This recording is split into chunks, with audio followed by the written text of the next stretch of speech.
পবিত্র রমজান মাসে সৌদি আরব, কাতার, কুয়েত, সংযুক্ত আরব আমিরাত সহ মধ্যপ্রাচ্যের বিভিন্ন দেশে সুপার শপ ও দোকানগুলোতে খাদ্যপণ্যের 30% থেকে 50% পর্যন্ত মূল্য ছাড় দেওয়া হয়। বিদ্যুৎ ও পানির বিলেও কিছু ছাড় দেওয়া হয়। বাস, ট্রেন, বিমান সহ বিভিন্ন পরিবহন ব্যবস্থায় ছাড় দেওয়া হয়, যাতে মানুষ সহজে আত্মীয় স্বজনের সঙ্গে ঈদ উদযাপন করতে পারে। আর এদিকে মুসলিম দেশ খ্যাত আমাদের জন্মভূমি প্রিয় বাংলাদেশের সাধারণ চিত্র হলো রমজান মাস এলেই বাজারে নিত্য প্রয়োজনীয় পণ্যের দাম কয়েক গুণ বেড়ে যায়। যেখানে ইসলাম ব্যবসায়ীদের সৎ ও ন্যায্য মূল্য অনুসরণ করতে শিক্ষা দেয়, সেখানে বাংলাদেশের ব্যবসায়ীরা এই মাসটিকে মুনাফা করার প্রধান সুযোগ হিসেবে গ্রহণ করেছেন। পবিত্র রমজান শুধু আত্মশুদ্ধির মাস নয়, বরং এটি বিশ্বব্যাপী দানের, সহমর্মিতার এবং ন্যায় বিচারের শিক্ষা দেয়। বিশ্বের অনেক দেশেই রমজান এলেই ব্যবসায়ী থেকে শুরু করে সরকার পর্যন্ত সাধারণ জনগণের জন্য বিশেষ সুযোগ সুবিধা ও মূল্য ছাড়ের ব্যবস্থা করে। অথচ বাংলাদেশের বাস্তবতা একেবারেই ভিন্ন। এখানে রমজান এলেই নিত্য প্রয়োজনীয় পণ্যের দাম বেড়ে যায় কয়েক গুণ, যেন এটি ব্যবসায়ীদের জন্য আলাদা করে মুনাফা বৃদ্ধির এক সুবর্ণ সুযোগ। চলুন দেখে আসি বিশ্বের কোন কোন দেশ রমজান উপলক্ষে মুসলমানদেরকে কি কি সুবিধা দেয়।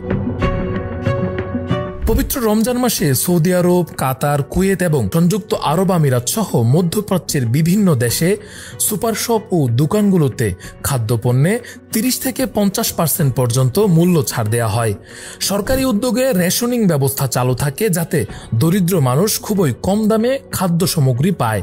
বিদ্যুৎ ও পানির বিলেও কিছু ছাড় দেওয়া হয়। তুরস্কে রমজান মাসে বড় বড় সুপারমার্কেট ও ব্যবসায়ীরা নিত্য প্রয়োজনীয় পণ্যের উপর 25 থেকে 40% পর্যন্ত মূল্য ছাড় দেয়।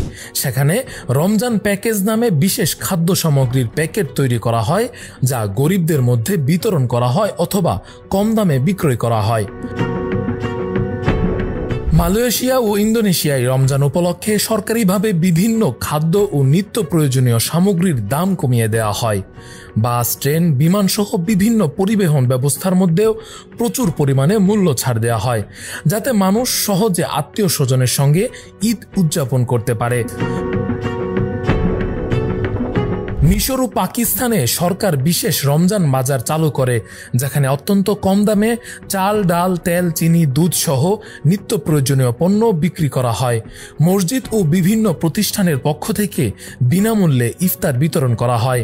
আর এদিকে বাংলাদেশের ব্যবসায়ীরা এই মাসটিকে আলাদা মুনাফা লাভের মাধ্যমে টাকা লুটপাটের এক কৌশল হিসেবে ব্যবহার করছে।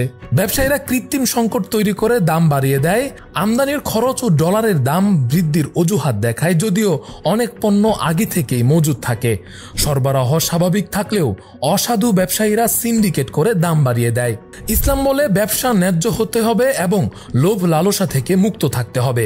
হাদিসে এসেছে, যে ব্যক্তি খাদ্য মজুদ করে কৃত্রিম সংকট সৃষ্টি করে, সে আমার উম্মত নয়। হযরত মহানবী সাল্লাল্লাহু আলাইহি ওয়াসাল্লাম ব্যবসায়ীদের সৎভাবে লাভ করতে বলেছেন, কিন্তু বাংলাদেশের ব্যবসায়ীরা রমজানকে মুনাফা লুটার মৌসুম বানিয়ে ফেলেছেন। সাধারণ মানুষকে অতিরিক্ত টাকা খরচ করে ইফতার ও সেহরির ব্যবস্থা করতে হয়। নিম্ন আয়ের মানুষের জন্য পুষ্টিকর খাবার গ্রহণ কঠিন হয়ে পড়ে। সরকার মাঝে মাঝে বাজার নিয়ন্ত্রণের চেষ্টা করলেও তেমন কার্যকরী কোনো পদক্ষেপ নিতে দেখা যায় না। রাকিবুল ইসলাম রইস, ফেস দ্য পিপল।